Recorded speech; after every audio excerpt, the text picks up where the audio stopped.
and we run a whole racket.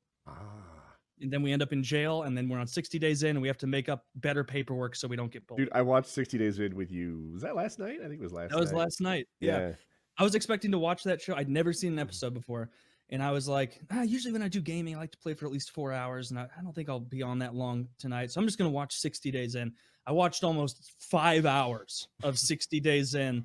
And that show is awesome. I've seen every episode. What season are you watching? I'm watching season 5. It's got Abner.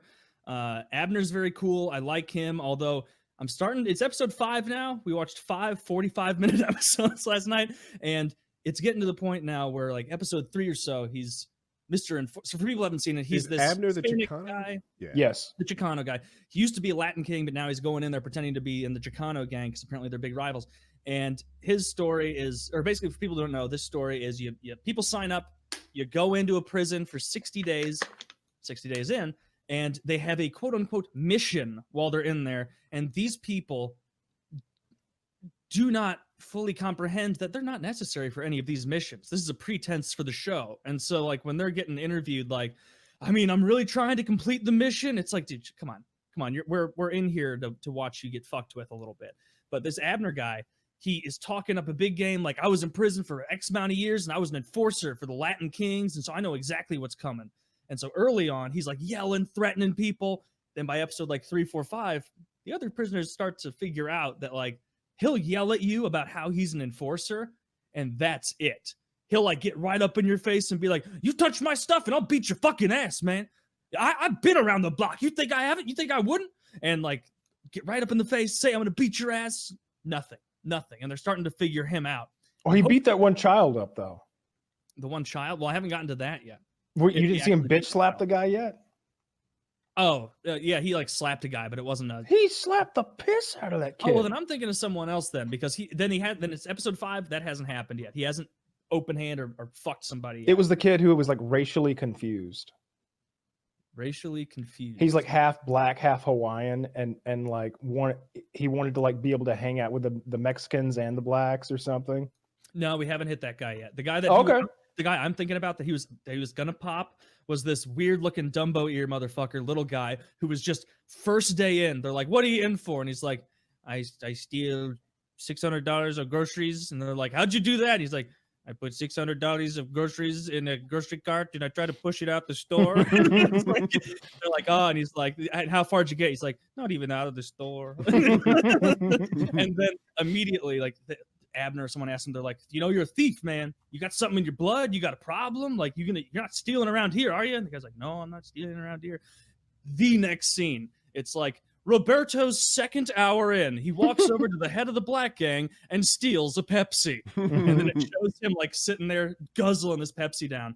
And then not one scene later, it shows him throwing the Pepsi away, walking back to the same guy's locker and stealing a second soda. And it's like, Roberto has decided to steal a second soda from the head of the black gang. And it is a hoot of a show. The women in this season, at least, people are telling me the women in other seasons are much better. The women in this season suck because the whole mission is supposed to be the 3 that are in that block split off and, like, make little connections and get to know everybody else in the block. All 3 of them instantly just form a little clique and they're just talking to one another. And then How's one the of blonde them doing? the blonde is doing better than I thought. We were all convinced. The conservative. Absolutely. Everybody else is like, it was like I was saying on the stream. It's like they ask you when you're on there, like, what do you want on there? Oh, construction worker. What do you want on there? Oh, ex-con, and you work real estate. Perfect. Ma'am, what would you like on there? Veterans. Oh, military veteran, former CO. And then she's just like, no, I want right-wing conservative on there. It's like, what?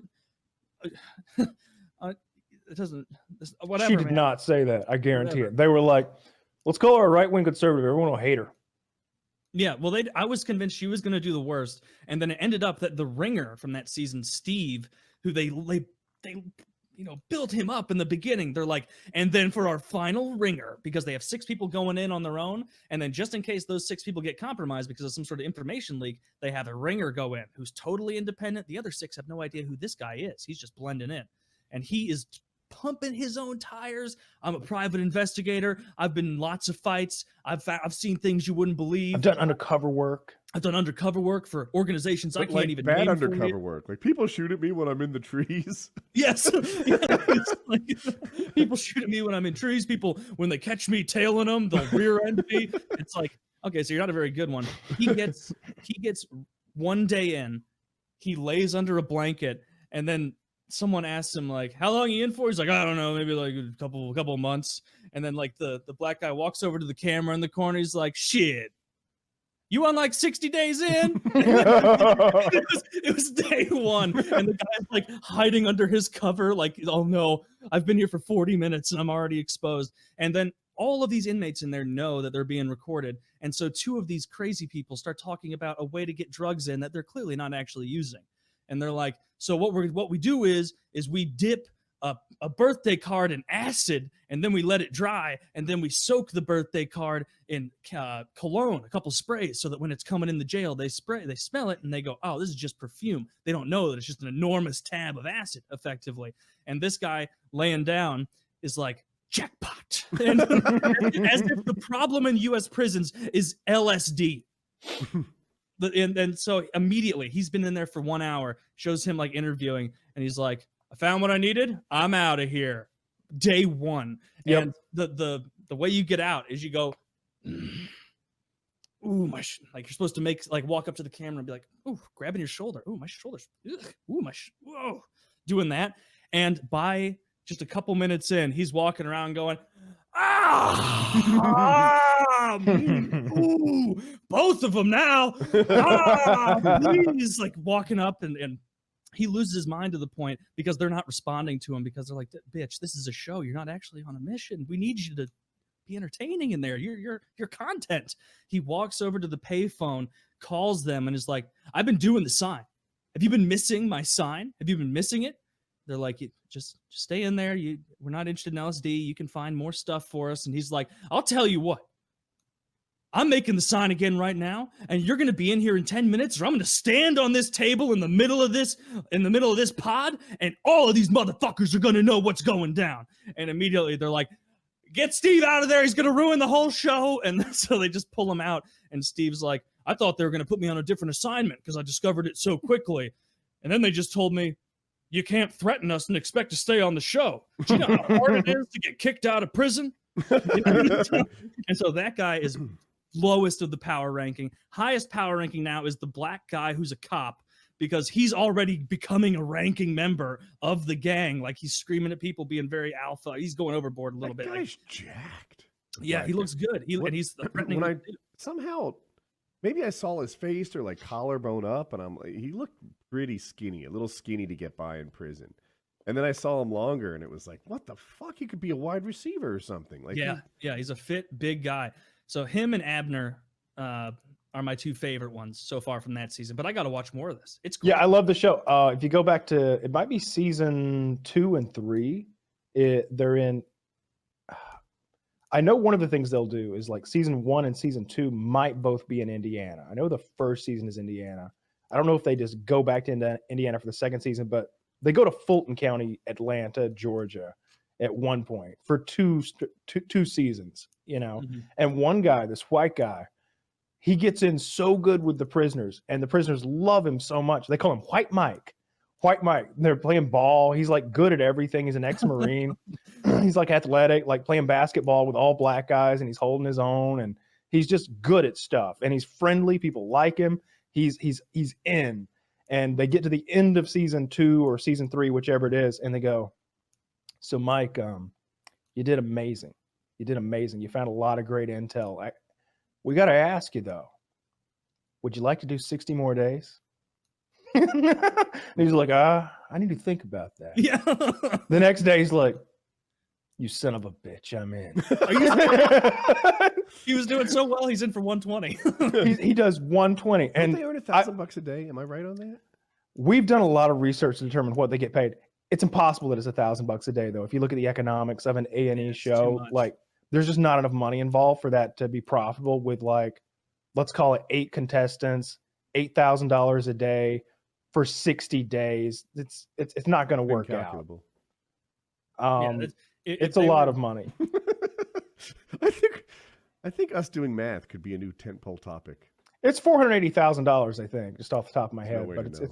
it's hard a to lot of do money. this and do the math in my head. But still, it seems like too much. I think I read that they pay them maybe $10,000 a month each or something like that, which is still a lot of Higher money. than I was But guessing, yeah. I feel like that's enough to draw a lot of people in, but not so much that it breaks the bank for a show. You know another motherfucker on that season 5 that I like, who he's like this. He's a super fan. His only thing it says under his name is fan of the show, and he was like, his like intro was like, you know what? I've watched every episode, and I just don't want to be the first one who gets kicked out, but I think I'm going to do okay. You know, I've watched enough episodes. And he gets in there right away, and there's someone screaming on the floor having a seizure, and he's like, I always watch the onboarding process, and I thought, man, how are people getting scared already?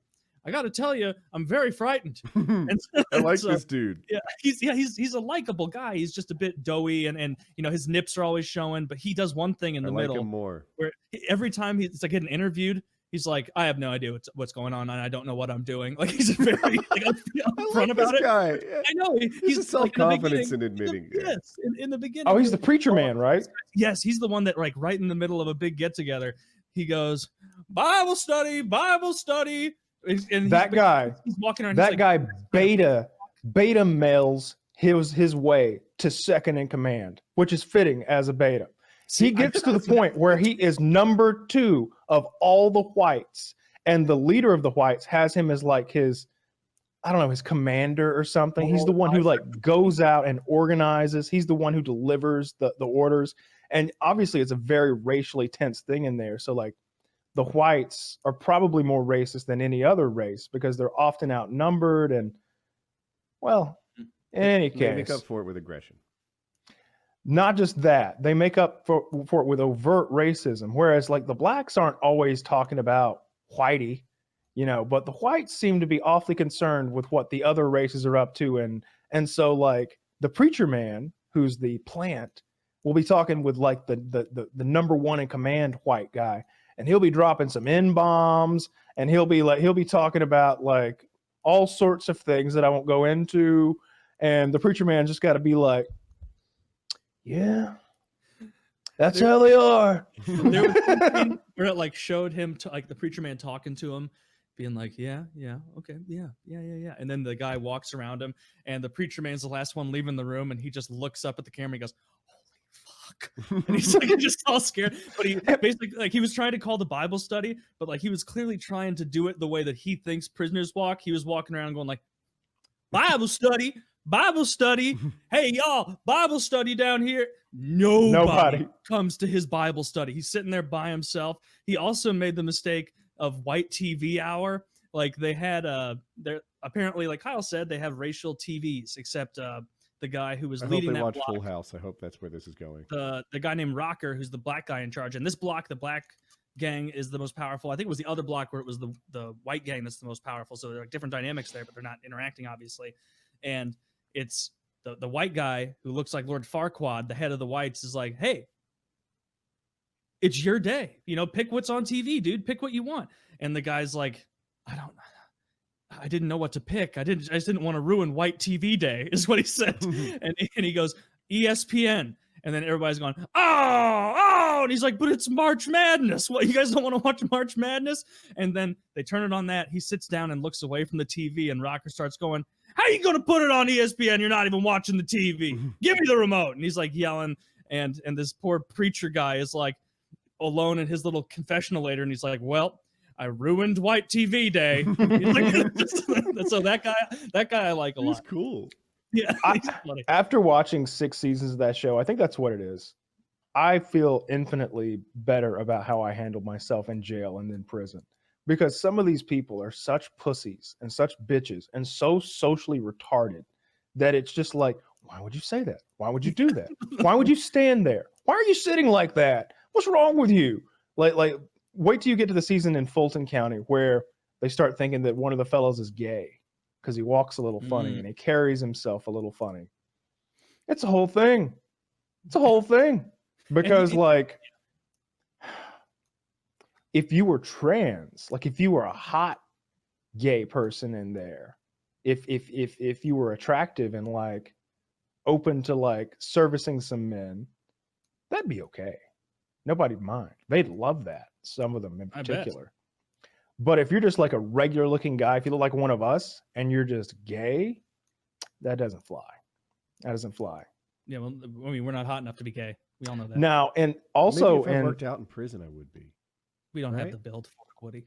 a lot of burpees, burpees until you No, don't no, wanna no, do forget the burpees. anymore. squats.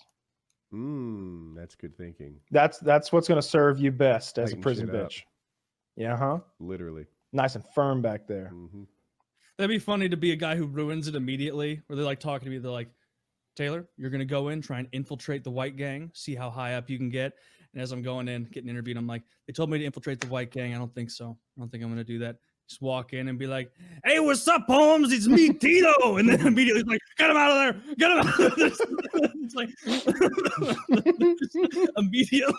immediately they have to pull me out. They're like, and I'm like, oh, I didn't realize they would tag me as white. And it's like, you had an American Eagle shirt on. You were the only new prisoner with Sperry's. Man, you don't like boating recreationally, man? Man, you know, for Hispanic TV Day, I'm putting on HGTV, get a little Property Brothers. Yeah, it's like, and they're like, you're not pulling it off, man. No, it's a great show. And there's some like legit like fights and stabbings that go down. I haven't seen any stabbings. They're kind of rare. I'm trying to think of the season that has the stabbings. It's not Fulton County. In that season, like one of the guys is like an ex-college quarterback. He's like big black guy and he's really ripped and he's tall and thin and like he's just got his shirt off all the time, like doing chin-ups on the stairs for the cameras. And at some point, two of the other prisoners get into like an argument and it just keeps getting more and more serious until they're shouting and yelling and sort of in that pre-fight stance. And one runs away. And you're like, well, that was weird. And he immediately returns with a mop, handle first, swings it at the guy and misses, and it snaps in two.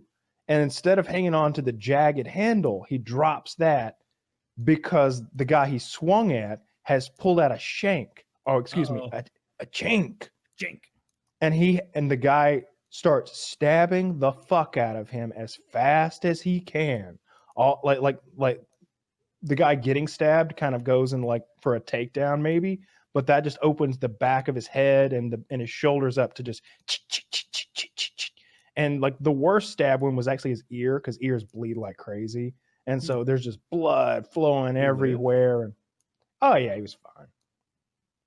That's the thing. When I think about a knife wound, I think about a singular one, or sometimes a slash, which is awful cosmetically. But people who are serious about stabbing, they'll get 12, 15, 25 stabs in there. Yeah. It's especially a real like a sharp toothbrush. Like they know they can't get you with one. And so prison stabbings, it's like, oh, so-and-so was stabbed 37 times. Because it's the knives almost always suck. 3/4 inch, incisions in your body. Yeah, most of the knives suck. It'll be like a really small screwdriver that's been like sharpened to a really sharp point. They're like ice pick wounds, but it's never even long as an ice pick. They'll sharpen a nail up, like literally a nail, and then put that in something like a T grip so that the nail protrudes out between the knuckles and they can punch with it. It's real troublesome. Cool show though. Cool show. It's an interesting premise. I had read that it was fake, but after watching it, I don't think that is fake. That looks pretty fucking legit. I had people in chat, Taylor Merca on Twitch, come hang out, guys. I had people in chat saying like, "Oh, this is so fake, so fake." I don't even humor that. Like, it's better to believe it's real. I don't want to go into it trying to poke holes that much, unless it's really over the top obvious. I don't think it's fake. I think that the way they edit it sometimes can be to like pump up the drama.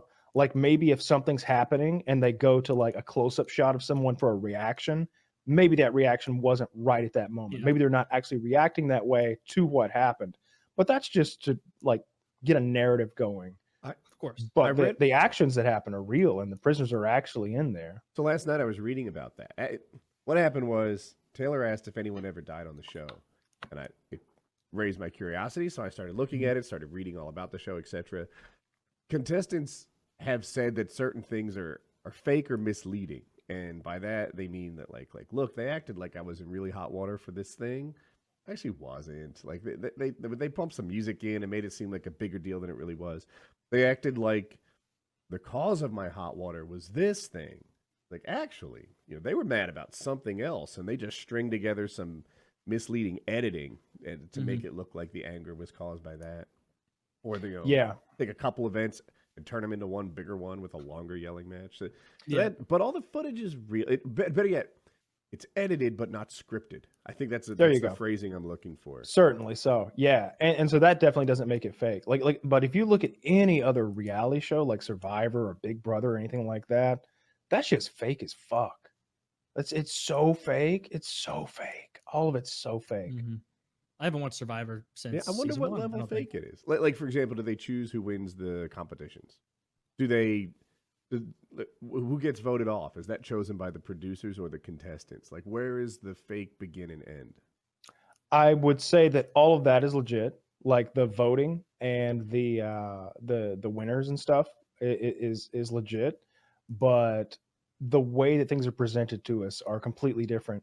And they might suggest that like contestants don't know a thing, when in reality, like Jeff Probst just walked over there and like, all right, so here's what we're gonna do. Y'all act like you're hearing this for the first time when we do it in a minute, but just a lot of it is scripted, really, like reactions and all that stuff. It's super fake. I'm gonna watch more of it. That show's awesome. Oh, that show's great. I like that show a lot.